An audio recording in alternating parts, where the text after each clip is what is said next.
नमस्कार। आकाशवाणी जयपुर अजमेर से प्रस्तुत है प्रादेशिक समाचार।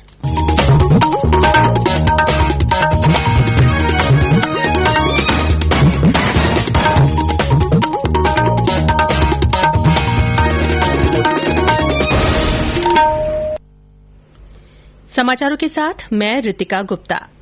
राष्ट्रव्यापी लॉकडाउन का चौथा चरण आज से शुरू हो गया है। केंद्रीय गृह मंत्रालय ने लॉकडाउन की अवधि 31 मई तक करने की घोषणा की है। नए लॉकडाउन में सरकार ने कुछ और रियायतें दी हैं। केंद्र ने राज्यों और केंद्र शासित प्रदेशों को स्वास्थ्य मंत्रालय के तय मानकों के अनुरूप रेड, ऑरेंज और ग्रीन जोन निर्धारित करने की अनुमति दी है।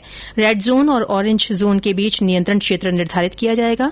नियंत्रण क्षेत्र के एक हिस्से को बफर जोन के रूप में चिन्हित किया जाएगा। गृह मंत्रालय के अनुसार कंटेनमेंट जोन में पहले की तरह ही केवल आवश्यक गतिविधियों की अनुमति होगी। कंटेनमेंट जोन से कोई भी बाहर या अंदर नहीं आ जा सकेगा। लॉकडाउन के दौरान पहले की तरह ही शाम 7 बजे से सुबह 7 बजे तक आपात स्थिति को छोड़कर बाहर निकलने पर प्रतिबंध रहेगा। जरूरी मेडिकल सेवाओं और रक्षा उद्देश्यों को छोड़कर सभी घरेलू और अंतर्राष्ट्रीय उड़ानों पर रोक रहेगी। मेट्रो रेल सेवाएं बंद रहेंगी। क्वारंटीन सुविधाओं, स्वास्थ्य, पुलिस और फंसे हुए लोगों की जरूरतों और बस डिपो, रेलवे स्टेशन और एयरपोर्ट पर कैंटीन संचालन को छोड़कर सभी होटल, रेस्टोरेंट और अन्य हॉस्पिटलिटी सेवाएं बंद रहेंगी। हालांकि रेस्टोरेंट खाने की होम डिलीवरी कर सकेंगे।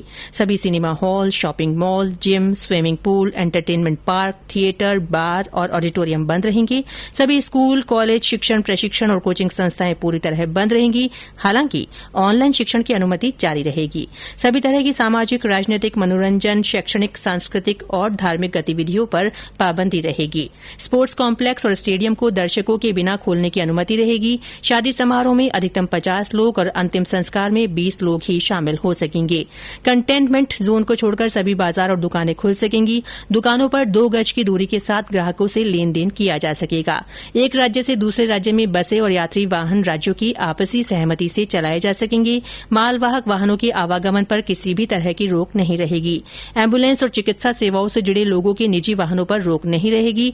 इधर राज्य सरकार लॉकडाउन के चौथे चरण को लागू करने के बारे में आज विस्तृत दिशा निर्देश जारी करेगी। राज्य में कोरोना संक्रमित मरीजों की संख्या तेजी से बढ़ रही है। आज कुल 140 नए मामले सामने आए। इसके बाद संक्रमितों की संख्या बढ़कर 5342 हो गई है। आज सबसे ज्यादा 64 मरीज डूंगरपुर में मिले। भीलवाड़ा में 22, जयपुर में 21, उदयपुर में 15, बांसवाड़ा और बीकानेर में 4-4, दौसा में 3, कोटा, नागौर और राजसमंद में 2-2 तथा सीकर में 1 मरीज में कोविड-19 की पुष्टि हुई है। हालांकि स्वस्थ होने वाले लोगों की संख्या में भी लगातार बढ़ोतरी हो रही है। अब तक 3068 लोग कोरोना संक्रमण से मुक्त हो चुके हैं। इनमें से 2666 लोगों को अस्पतालों से छुट्टी दे दी गई है। राज्य सरकार लॉकडाउन में पैदल जा रहे श्रमिकों और उनके परिजनों को राहत देने के लिए श्रमिक स्पेशल बसें चलाएगी। मुख्यमंत्री अशोक गहलोत ने इसके लिए रोडवेज को बसें तैयार रखने के निर्देश दिए हैं। उन्होंने कहा कि श्रमिकों और उनके परिजनों का अपने घर लौटने के लिए सैकड़ों किलोमीटर धूप में पैदल चलना बेहद तकलीफदेह है। राज्य में प्रवासी श्रमिकों को उनके घरों तक पहुंचाने का सिलसिला जारी है। सवाईमाधोपुर से एक विशेष ट्रेन आज शाम बिहार के 1300 से अधिक मजदूरों को लेकर रवाना होगी। इधर कल श्रीगंगानगर से भी करीब 1600 मजदूरों को उत्तर प्रदेश भेजा जाएगा। वहीं अन्य राज्यों से भी राजस्थान के मजदूर आ रहे हैं।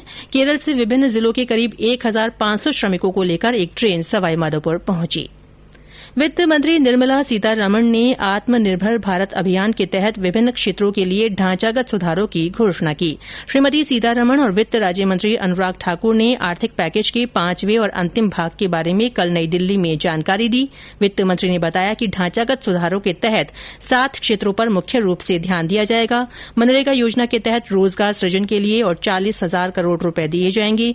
साथ ही सरकार ने राज्यों के लिए कर्ज की सीमा राज्य के सकल घरेलू उत्पाद के 3% से बढ़ाकर 5% कर दी है।